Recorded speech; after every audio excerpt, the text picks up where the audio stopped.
Hello children, आज हम लोग सीबीएसई ई जोन में करेंगे क्लास 10th का हिंदी का पाठ डायरी का एक पन्ना। यह सीताराम सेक्सरिया द्वारा लिखित है। एक आप कोटेशन सुन के आप समझ जाएंगे। सुनना होता है आसान, पढ़ना है मुश्किल, समय की बचत करें, पढ़ाई के है दिन। तो चलिए सुनते हैं कहानी।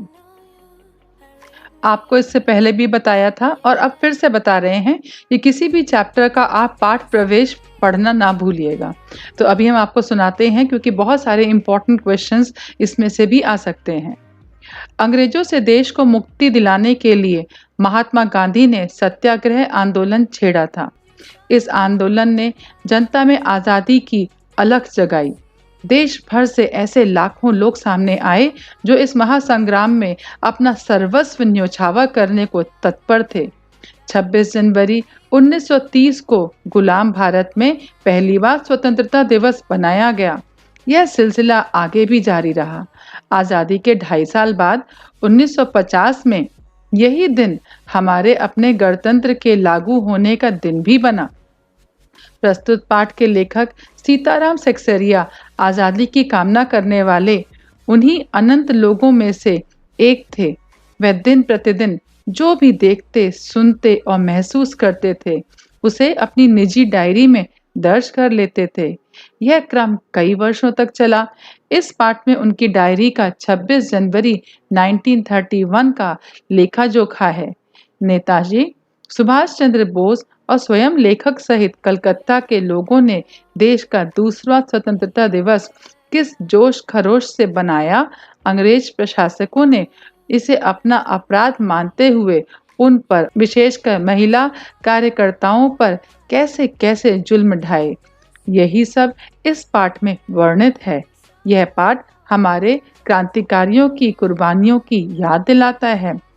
साथ ही यह भी उजागर करता है कि एक संगठित समाज कृत संकल्प हो तो ऐसा कुछ भी नहीं जो वह ना कर सके। तो चलिए आगे पाठ पढ़ते हैं। डायरी का एक पन्ना। कौन से दिन की डायरी का पन्ना है? 26 जनवरी 1931।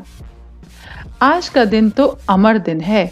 आज के ही दिन हमारे हिंदुस्तान में स्वतंत्रता दिवस मनाया गया था और इस वर्ष भी उसकी पुनरावृत्ति है, जिसके लिए काफी तैयारियां पहले से की गई थी। गत वर्ष अपना हिस्सा बहुत साधारण था। इस वर्ष जितना अपने दे सकते थे दिया था। केवल प्रचार में 2000 रुपया खर्च किया गया था। सारे काम का भार अपने समझते थे और अपने ऊपर है, और उसी तरह जो कार्यकर्ता थे उनके घर जा जाकर समझाया था। बड़े बाजार के प्राय मकानों पर राष्ट्रीय झंडा फहरा रहा था और कई मकान तो ऐसे सजाए गए थे कि ऐसा मालूम होता था कि मानो स्वतंत्रता मिल ही गई हो।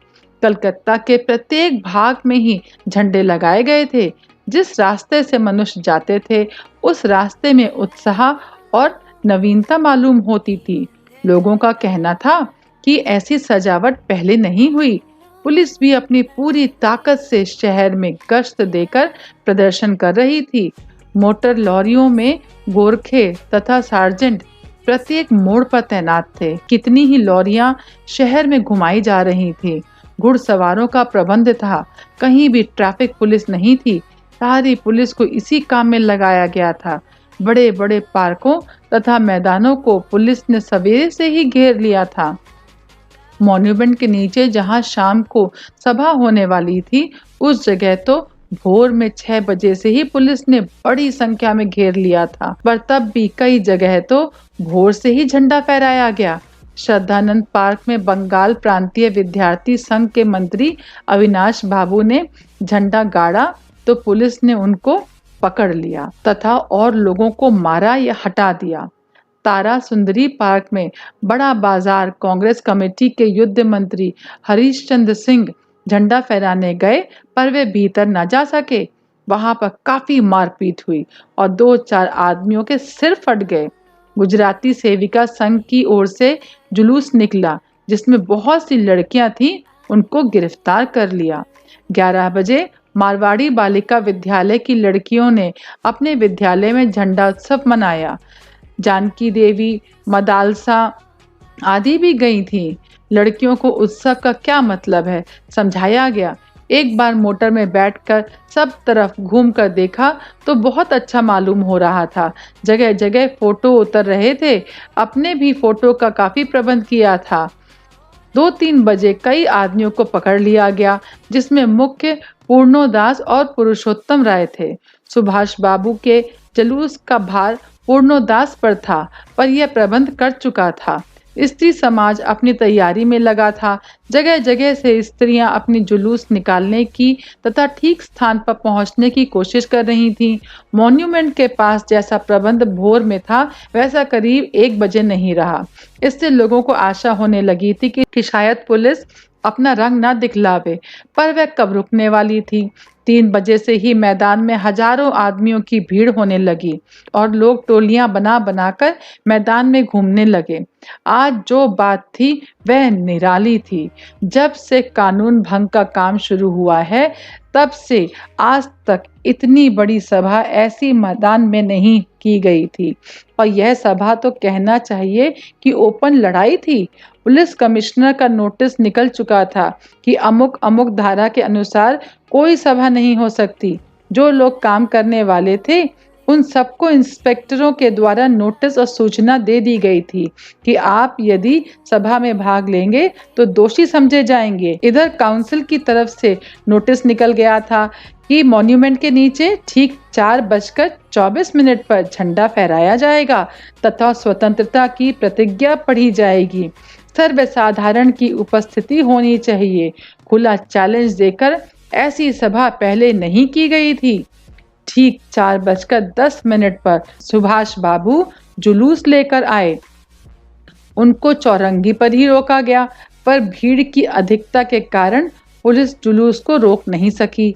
मैदान के मोड़ पर पहुंचते ही पुलिस ने लाठियां चलानी शुरू कर दी। बहुत आदमी घायल हुए। सुभाष बाबू पर भी लाठियां पड़ी।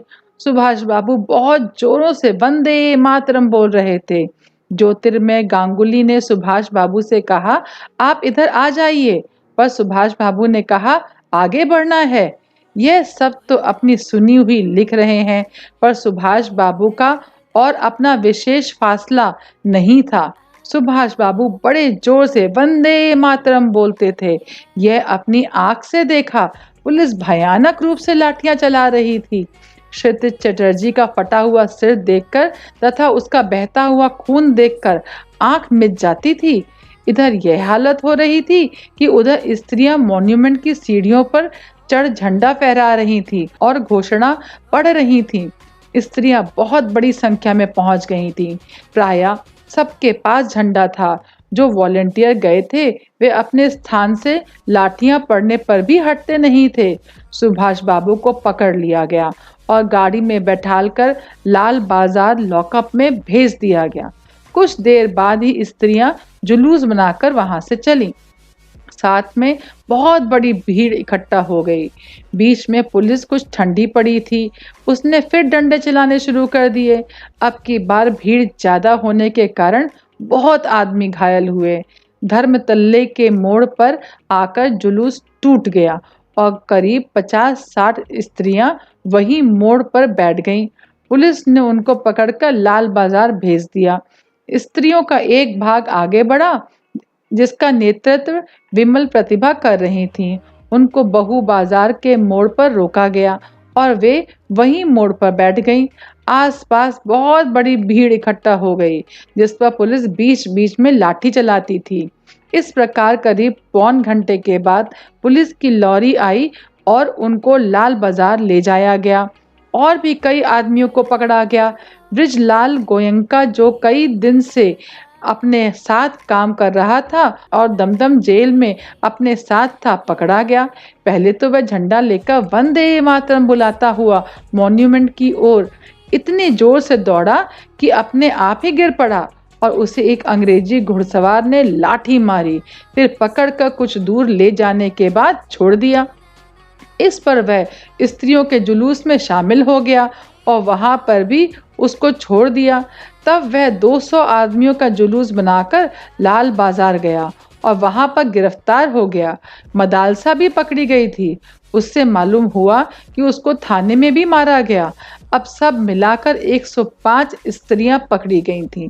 बाद में रात को 9 बजे सबको छोड़ दिया गया। कलकत्ता में आज तक इतनी स्त्रियां एक साथ गिरफ्तार नहीं की गई थीं। करीब 8 बजे खादी भंडार आए तो कांग्रेस ऑफिस से फोन आया कि यहाँ बहुत आदमी चोट खाकर आए हैं और कई की हालत संगीन है, उनके लिए गाड़ी चाहिए। जानकी देवी के साथ वहां गए। बहुत लोगों को चोट लगी हुई थी। डॉक्टर दास गुप्ता उनकी देख रेख तथा फोटो उतरवा रहे थे। उस समय तक 67 आदमी वहां आ चुके थे। बाद में तो 103 तक आ पहुंचे। अस्पताल गए लोगों को देखने से मालूम हुआ कि 160 आदमी तो अस्पतालों में पहुंचे और जो लोग घरों में चले गए वे अलग हैं। इस प्रकार 200 घायल जरूर हुए हैं। पकड़े गए आदमियों की संख्या का पता नहीं चला, पर लाल बाजार के लॉकअप में स्त्रियों की संख्या 105 थी। आज तो जो कुछ हुआ वह अपूर्व हुआ है। बंगाल के नाम या कलकत्ता के नाम पर कलंक था कि यहाँ काम नहीं हो रहा है, वह आज बहुत अंश में धुल गया और लोग सोचने लग गए कि यहाँ भी बहुत सा काम हो सकता है। उम्मीद है कि आपको डायरी का पन्ना का ये नरेशन है ये पसंद आया होगा। इसको सुनिए और इसको सुनकर जितने भी क्वेश्चंस हैं, चाहे वो एमसीक्यू फॉर्म में आएंगे या फिर शॉर्ट फॉर्म या लॉन्ग आंसर्स होंगे, आप सारे के सारे आंसर्स आप सॉल्व कर पाएंगे। एक बार रीडिंग जब खत्म हो जाएगी चैप्टर्स की, तब हम आपको इन चैप्टर्स के एमसीक्यू भी आपको बनाकर आपको बताएंगे कि कौन कौन से एमसीक्यू आ सकते हैं। तो सब्सक्राइब करिए। Thank you so much. Best of luck.